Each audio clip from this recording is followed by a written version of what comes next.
चलिएगा, सब का सब लोग वहीं चलेंगे। लोग जो बात तुझमें है वो तेरे तस्वीर में कहाँ। आप सब लोग को साथ में चलना है, आप लोग वेट कीजिएगा। आज हम आप लोगों से कुछ क्या बोले, मोदी जी जैसे मन की बात करते हैं ना, वैसे आज हम आपको अपने दिल की कुछ बात बताना चाहते हैं। आप कभी भी ना किसी चीज से घबराइएगा नहीं। हमको काफी फ्रस्ट्रेट हम भी हुए थे ना जब हम अपने युवा हीरो सुशांत सिंह के बारे में सुने थे। ये बिहार के उभरता हुआ एक हीरा था, इन्होंने क्यों इतना गलत एक्शन लिया हमको आज तक नहीं समझ में आया। देखिए, परिस्थितियां सबके सामने होती है, मुसीबत सबके सामने आता है। ऐसा कोई व्यक्ति बताइए ना जिसके यहाँ कोई मुसीबत ना हो। आप हो, हम हो, हाँ थोड़ा बड़ा थोड़ा कम आता है। मुसीबत से तो घबराना ही नहीं चाहिए। मुसीबत एक ऐसी तिजोरी है जिसके अंदर आपको सफलताओं के हथियार मिलते हैं। जब मुसीबत आएगी तो आप तिजोरी खोलिए, उसमें आपको हथियार मिलेगा आप सफल होने का। लेकिन सुशांत भैया आपने तो तिजोरी खोला ही नहीं। हम लोग क्या कैसे कहें, हम लोग को आप छोड़ के चले गए। इसकी क्षतिपूर्ति कभी नहीं कर सकता है बिहार का चमकता हुआ हीरो।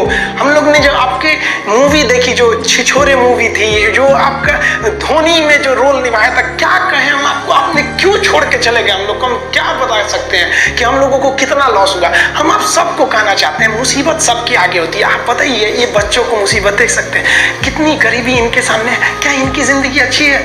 नहीं, लेकिन ये भी संघर्ष करते हैं। तो अगर आप खुद को फ्रस्ट्रेट होकर देखना चाहते हैं तो आप अपने से बड़े लोगों को देखिए, आप फ्रस्ट्रेट हो जाएंगे। लेकिन आप खुश रह के जीना चाहते हैं तो आप अपने से छोटे लोगों को देखिए, फिर आपको लगेगा कि नहीं यार, जिंदगी ने तो हमें बहुत कुछ दिया। पता है, इन बच्चों का भगवान ने इनसे बचपना छीन लिया। और लोग कहते हैं कि इनको लोग सता रहे थे, घुटन हो रहे थे। अरे हम क्या कहेंगे, घुटन क्या चीज होती है उस बच्चे से पूछिए जो काम करता है रोटी के लिए खिलौनों की दुकान पे। वो बच्चा कैसे खेलता होगा जो दिन भर मेले में खिलौना बेचता है। फिर फ्रस्ट्रेट नहीं होना चाहिए। जिंदगी छोटी नहीं होती है, हम देर से जीना शुरू करते हैं। सबके सामने कुछ ना कुछ समस्याएं आती होती हैं। हम आपको अपनी बात बताते हैं कि जब हम पटना आए, सोचे कि आप कोचिंग स्टार्ट करेंगे, यहाँ से पढ़ाएंगे। हमने यही सोचा था कि कोई भी लड़का पैसे की कमी से हमारे यहाँ से नहीं लौट सकता। आज भी हम आपको कहते हैं, आपको भी पता होगा जो पटना में क्लास करते होंगे, कि पैसे के प्रॉब्लम से तो कभी कोई लड़का हमारे यहाँ से गया ही नहीं। लेकिन फिर भी हम आपको अभी भी कहते हैं कि आप कोई भी ऐसा लड़का नहीं है जो पैसे के प्रॉब्लम से हमारी क्लास से बाहर गया हो। लेकिन जब हम स्टार्ट किए थे ना, तो हम पटना में, मेरा शुरू में कोई मकान वगैरह नहीं था, तो हम रूम लेने के लिए गए थे, फ्लैट लेने के लिए।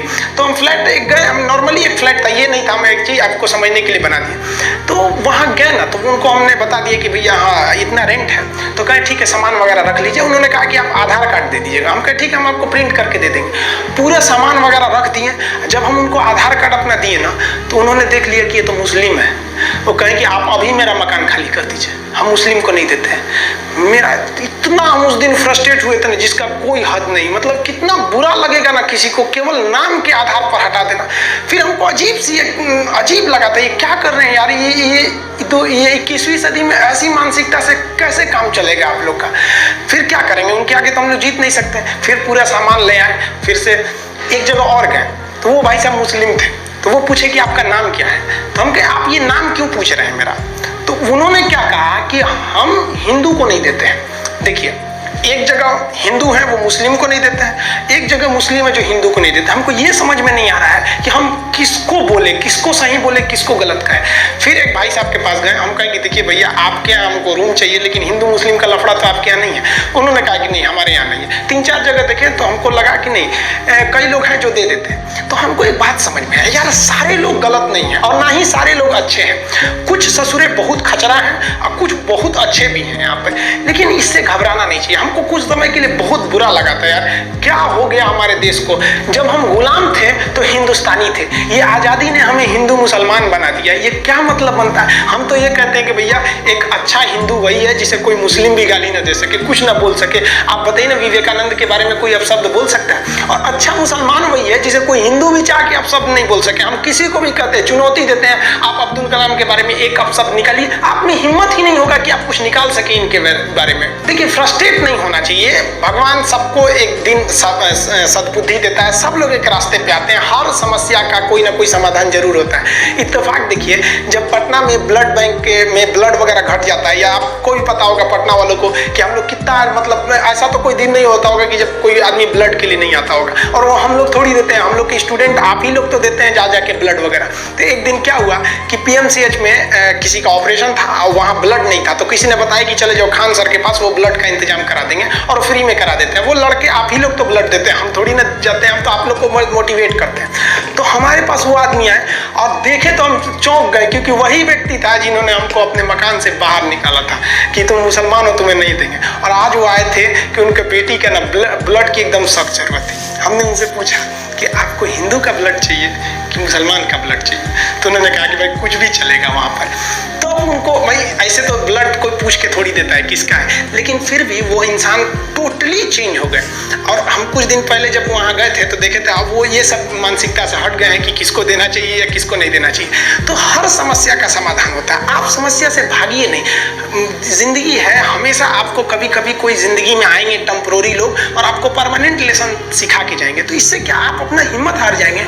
हम आप सब लोग को कहना चाहेंगे इस तरह से मानसिकता से हटिए। हम सब क्या है, कोई ऊंच नीच नहीं है, कोई बड़ा जात कोई छोटा जात नहीं, हम सब एक हिंदुस्तानी हैं। हम सबको एकदम मिलजुल कर रहना चाहिए, इतना हंसी मजाक करके, इतना खुशी से रहना चाहिए कि किसी को पता ही नहीं चले भैया कौन इसमें बड़ा कौन छोटा, एकदम मिल के रहना चाहिए। कहते हैं ना कि महफिल भी रोएगी हर दिल भी रोएगा, डूबेगी कश्ती मेरी तो साहिल भी रोएगा, इतना प्यार बांटूंगा इस दुनिया में है मेरे दोस्त कि मेरे मरने के बाद मेरे आशिक तो क्या मेरा कातिल भी रोएगा।